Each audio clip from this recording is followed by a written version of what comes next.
Hello, it's Ren Presents time. I'm your host, Ren, and today we continue with the Belmont Saga, Part 2, Chapter 6, or if you believe the book, 5, The Taking of Sedgwick of Kold. So last week, we see Lady Vendra's revenge comes into full fruit, and she realizes, probably correctly, that the best way to really hit Lady Jubilee is to attack her house and her bouncing newborn son. If she were to take out the son, she would be taking out the house, and she'd be taking out Lady Jubilee as well, as she had heard that the pregnancy of her 30th child, her son, her only son, was a very difficult one, nearly killed her, and she can have no more children afterwards. So she takes out the son, that's it for the house, and she will put a dagger into Lady Jubilee's heart, which she has been endeavoring to for getting on 100 years now. And it was perfect. She had a ripe opportunity. She seized the moment and abducts Lord Stenstrom the Younger right out of his stroller while Lady Jubilee's back was momentarily turned. She takes him to the dock, to the seaside, where the angry Tyrol Sea bubbles against the wharf, and she was going to toss his little behind in, onesie and all. But she found as she looked at him, she hesitated. She thought he was a beautiful little boy. He looked a lot like his father, Lord Stenstrom the Older. And she still carries a torch for that man, even after all this time, after all these killings, after all this plotting. She still loves him. Unrequited, but there it is. And she dreams just for a few moments as to what it would be like if she didn't live this life of revenge seeking and murdering and so forth. And she was just an average everyday mother with a average everyday son enjoying an outing by the docks. And she found that she reveled in that brief moment, because it didn't last long, because while she's there with him, instead of tossing him in, she's doting on him as a mother might to his son. And then that's when she gets hit by the sisters. Whap! They had been observing. They knew she had violated the terms of her wereguild by going after Lady Jubilee's son. And Lady Jubilee's son is very interesting to them, as he is a manufactured it man, and they want to know how that happened. They find out about the God sperm potion and the love potion and baths and all that happy bullshit, and they figure, okay, she was going to try to introduce some sort of tincture into the fold using this barbaric Baz potion, whatever it is. Okay, we can deal with that. We can get a hold of that. But something else got introduced to that shit, and that manufactured this it man, and we also want to manufacture it men. So we want to know what that chemical X is, and they question her, and she was taught that when you're a captive to a superior force, you just grovel on the ground and show no strength and let them think they're in full command. And she's like, well, I don't know, I'll tell you anything. Then they say, well, look, just tell us what we want to know, and we'll let you go, and we'll even take out Lady Jubilee for you. We don't care. We do not care. We'll take her out. And that bubbled up a little bit of vengeance and defiance in Lady Vendra. She said, no, you can't kill her. She's mine to kill, metaphorically. I want her on her knees at the gravesite of her son. And she resists and defies the sisters, and then they put the screws to her for years, hitting her mind, attacking her psyche to get at whatever this chemical X is, even if she probably doesn't even know what it is. Nobody knows what it is, because it was Tara mixing bottles around, mixed the God Sperm potion with something, and it created Lord Belmont's condition as an It Man. So she doesn't really know, and it's truthfully so. Eventually, after several years of this, her family goes to the League X Commons, which is the theoretical ruling body of the League, pleads their case. Hey, the sisters have been holding our daughter, our kin, for years. You can't keep her there anymore. You gotta let her go. And the sisters, even though the League X Commons doesn't really mean much to the sisters, they have to make the appearance that, okay, yeah, we follow what the League X Commons says. And this is a worthless woman from Remnath. Who cares? We'll figure out this chemical X on our own. So they let her go, and after that, her health has been ruined a little bit. She's much more frail, much more bent than she was previously. Heads home, but she finds that she has pierced the minds of the sisters in all those years, so she can hear their thoughts plain as day. Just in listening to their thoughts, she finds out they have this guy called the It Man that they worship, and that they send on missions and do things through, while disavowing him in public. And she finds out it's Lord Terence of Walther, the same dude who defeated her in Calvert. So she's like, well, I'm gonna get revenge on him, and because one, he defeated me, and two, it'll annoy the sisters. So this Terence guy, I'm gonna get him one way or the other, even though she couldn't do it even when she was at her fighting best in Calvert. And she also finds there's a second It Man, one whose identity is not yet known to her. But first things first, that Mad Lord guy, she's gonna get revenge, and she figures the best way to do that, or to start, would be to go at Lord Sedgwick of Kold, the pirate of Remnath, who is his arch enemy, so to speak. He really isn't. He's working for the sisters too, but to the public, they are arch enemies. So let's proceed right now. We're going to do 2 chapters, because again, these are very short.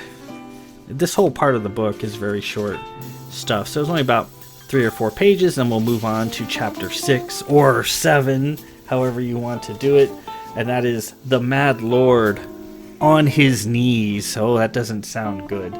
So let's proceed right now. Part 2, chapter 5 or 6. I have no idea. The Taking of Sedgwick of Kold.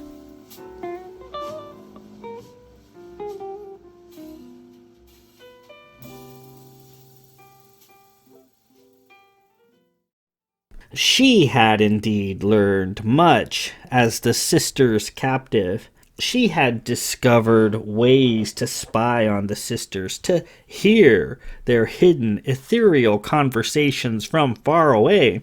The League, as she learned, was rife with their infernal chatter. Safe in her Remnath home, she could sit out on the manor terrace with her blanket and cup of tea and tune right in on them, hearing everything. The covert spying sessions revealed much to her. She learned, among other things, that there were sisters and there were sisters. There were all sorts of little groups, splinter sects, subcastes within the sisterhood. There was a large sect that walked the streets and sat on the parlors of the great houses. There was the sect that extended their minds and grappled with the black hats. There were the sects that experimented with the gifts, and there were the darker, hidden sects tasked with doing rather unsavory things, doling out punishment, secretly correcting those needing correcting, and hoarding knowledge. Those shadow sects were never seen on the streets or in the houses. The League would gasp in shock otherwise. Near the vernal equinox, she listened to a solemn gathering of one of these hidden sects taking place somewhere far to the north, as they summoned someone to their presence whom she thought was the It Man. Terence of Walther did not appear, Instead, it was Lord Sedgwick of Kold, the notorious pirate of Premnath, a scalawag and arch-enemy of the Mad Lord of Walther. Was he in their service too? He had to be. Yes, of course, how deceptively simple. The sisters commanded Kold, making him go here and making him go there, and where he went, the Mad Lord would follow. It was through Kold that the sisters commanded Walther, using their alleged public animosity towards each other as a cover. Kold was always an enigma. He was a known criminal, and yet he and his men had never killed anyone, only rarely resorting to roughing people up. He and his band stole things, of course, but their thefts were never anything big, and the Mad Lord was always there to foil them and return the booty. And their battles were always a cavalcade of swashbuckling, swordplay, fisticuffs, and daring do. Very romantic, and now that she understood the situation, she understood this was clearly staged. She fancied Kold and the Mad Lord were actually friends, simply fulfilling their roles for their masters, the sisters. Very interesting. She knew that Lord Kold and his band of pirates made berth on the southern shore southwest of the city of Champion, and she went there alone, attired in her usual, a simple gray dress with button-up boots and her hat. She didn't even bother to disguise herself. The pirates were remarkably easy to find. They laughed and cajoled the frail woman as she was dragged into his presence. Lord Kold sat in his gaudy chair, a fat round man with an unhealthy-looking beard. He was loud and threatening, but she knew it was mostly an act, and she went on the offensive. She insulted him, challenged his manhood, and boasted that she, a frail woman, could service not only he but all of his rowdy men as well, and be ready for more once it was all over. Kold and his men took the bait. He ravished her joyously, laughing and chiding, and his men encouraging him on. He flopped her onto the table as his men feasted around them and demonstrated his prowess. He pricked himself over and over on the poisoned barb hidden deep within her womb, and then passed her off to the next man down the table, and on as if she were a basket full of hot rolls being shared by all. She took control of them by the shores of the sea, one by one, though the strain of bedding so many men and the splintery surface of the wooden table nearly killed her before the night was over. Lord Sedgwick of Kold, the garish man, the fop, was hopelessly poisoned and addicted to her scent, and he and his lot now belonged wholly to Lady Vendra of Kold. She then started slowly as to not alert the sisters, neither they nor the Lord of Kold himself having any idea that she had her hooks deep within him. She joined him on his paltry raids and was amazed by some of the exotic devices he possessed. One especially intrigued her, a Zaffin pendant he called a planar bridge that he used to rob the outlying Zaffin worlds, and with it she walked the astral plane, moving great distances in mere moments. She was pleased with it and incorporated it into her plans. Under her control, Kold and his men became actual villains, stealing, killing, and creating small bits of chaos across the countryside of Cana. She then set out to take the Mad Lord, her old enemy. Oh, the Mad Lord, the Mad Lord! He was very difficult to snare. He was a known hedonist with an eye for great pulchritude, and found the frail Lady Vendra not to his liking, and she could not trick him into bed and give him the barb as easily as she had Lord Kold. None of her Karana-taught charms or disguises worked, and she was wholly frustrated. She certainly couldn't challenge him directly with a physical confrontation, as she was no match for him. Or wasn't she? She tormented Lord Sedgwick of Kold for information. The Mad Lord, he had to have a weakness. What was it? What was it? Kold didn't know of any. She pushed him. Find out. The sisters will certainly know. Find out. As she awaited news, it was time to turn her attention to young Stenstrom of Belmont, South Tyrol again, and this time there would be no weakness. This time there would be no mercy. Hearing that the Belmont children had a predilection to run away from home, she set several men to watch the roads near their manor, just in case Lord Stenstrom the Younger happened to come bouncing down one of them. Again, her patience was rewarded, for one evening she received a report that the little boy was indeed walking up the road toward Tyrol carrying a sack of possessions, apparently running away from home. Moving swiftly using the planar bridge to travel quickly between Remnath and Tyrol, she waited for him in a small fox park along with a number of Kold's men, the effects of the bridge causing the area surrounding the park to fade into the astral plane for a time. And then there he was, wandering into the park. He was growing so fast, and as she stood to put the dagger into his heart, he backed away into a tree, terrified. There was no place for him to go. Then he did something unexpected. He ran to her, putting his tiny arms around her waist. Clever boy, she had another moment of weakness as she briefly held him, but this time she cast it aside. As she reared back to plunge in the knife, he was somehow whisked away right through her grasp. Something black and veiled had appeared and taken him. Additionally, in retrospect, that was the first time she saw the Nargle, a small creature she would one day become quite familiar with. It appeared as a small tornado of sand and grit roaring into the park shortly after Lord Stenstrom vanished, causing she and her remaining men to flee back into the planar bridge. After the Fox Park incident, she ramped up her efforts to take and slay the boy. Using Lord Kold and his band of louts, she tried to abduct Lord Belmont from a family gathering in Rustum, hoping to cause a stir. The plot was foiled when the Mad Lord interceded, and quite a few henchmen were lost in the process. The Mad Lord was proving to be a frustrating bore.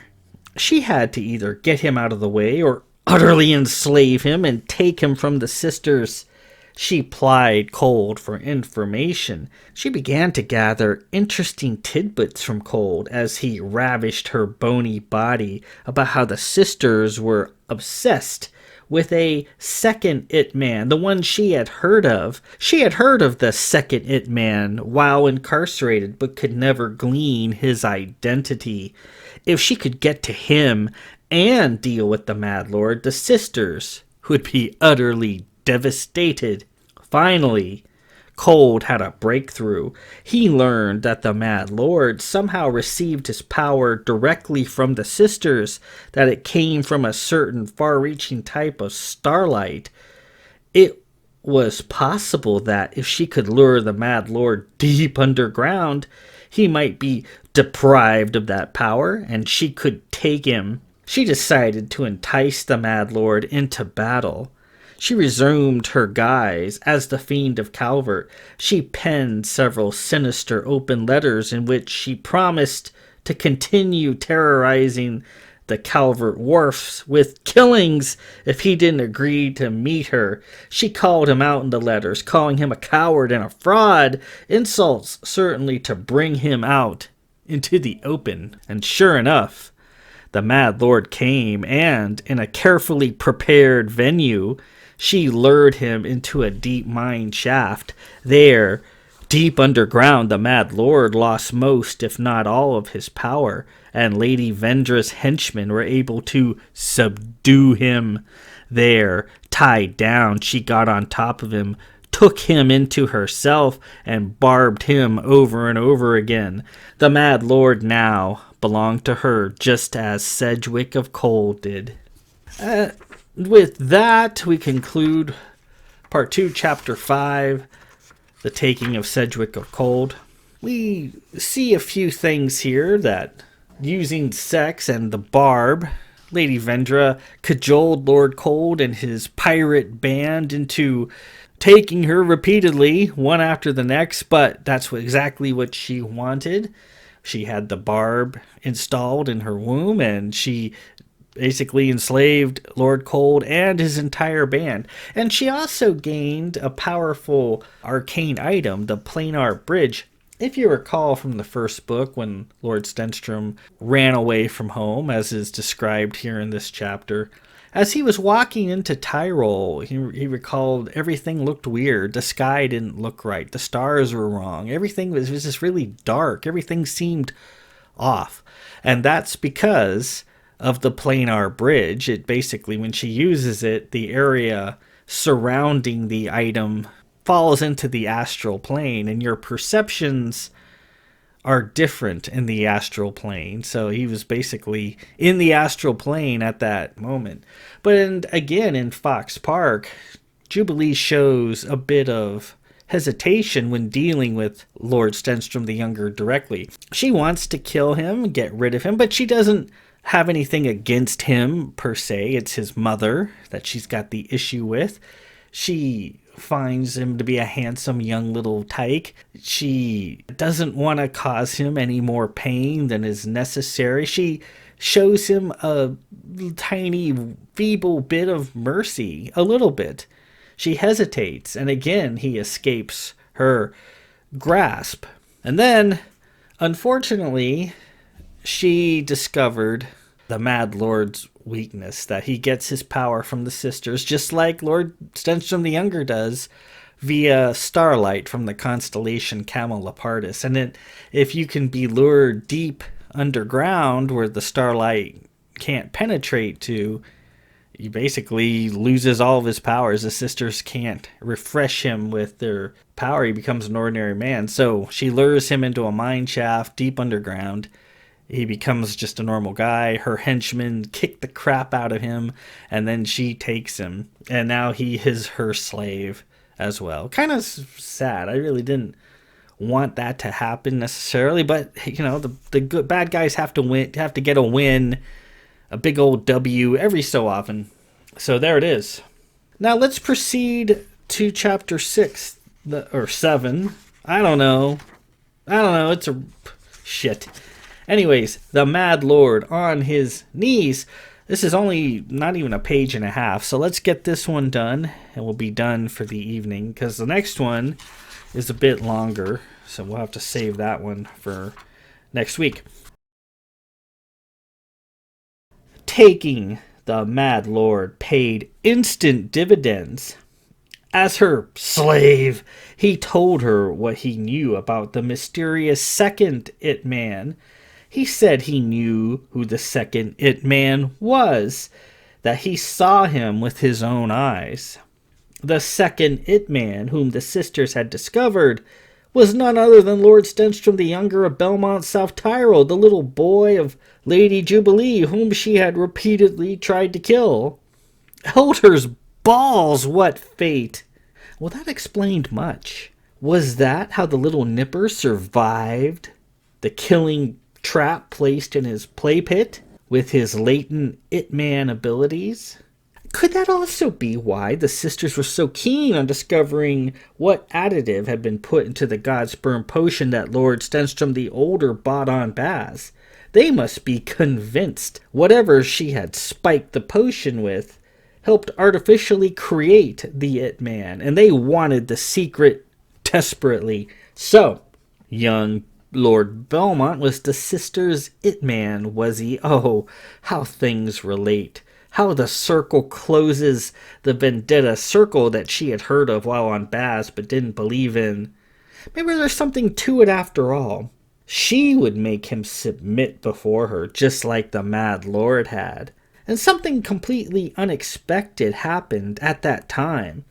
When she released the Mad Lord back into the light of day, he appeared to go utterly mad, just as the sisters' power jostled about with the poisons she had introduced into his system.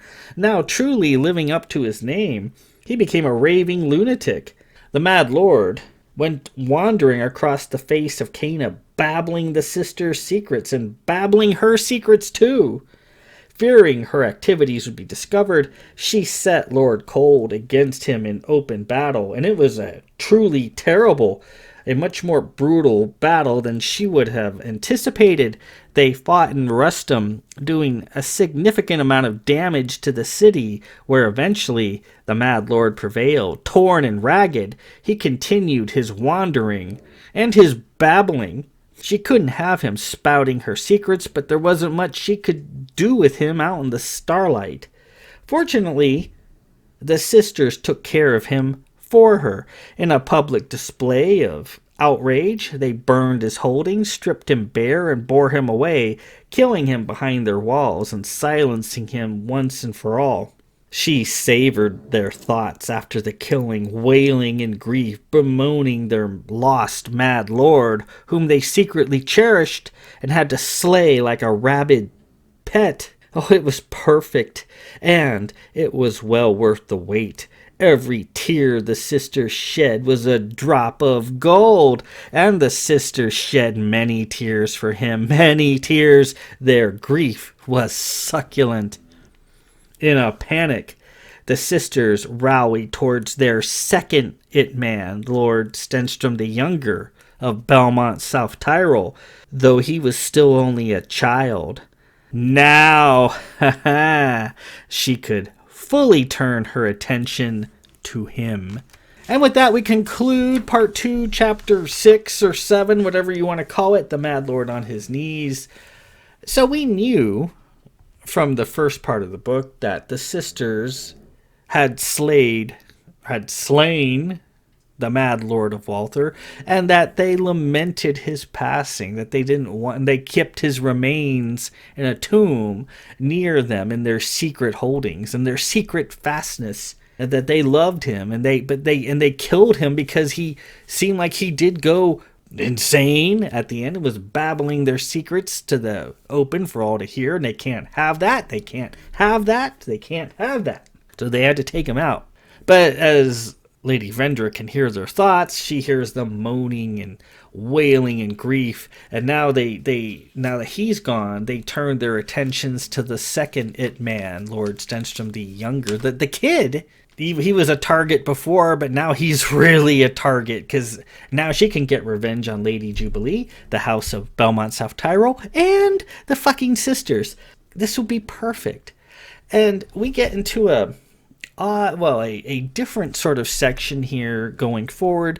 The next chapter, chapter 7 or 8, whatever you want to call it, is called the Nargle. And we know who the Nargle is, don't we? I'm sure you've been paying attention. You know who the Nargle is and what the Nargle was supposed to do, what her job was supposed to be. Well, Lady Vendra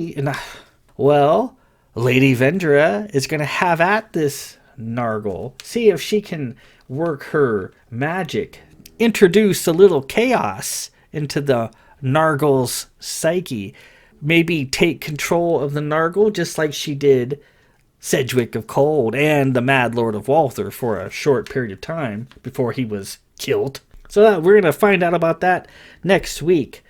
Chapter 7 or 8, whatever it is. Thanks to my incompetence as an editor, we'll never know.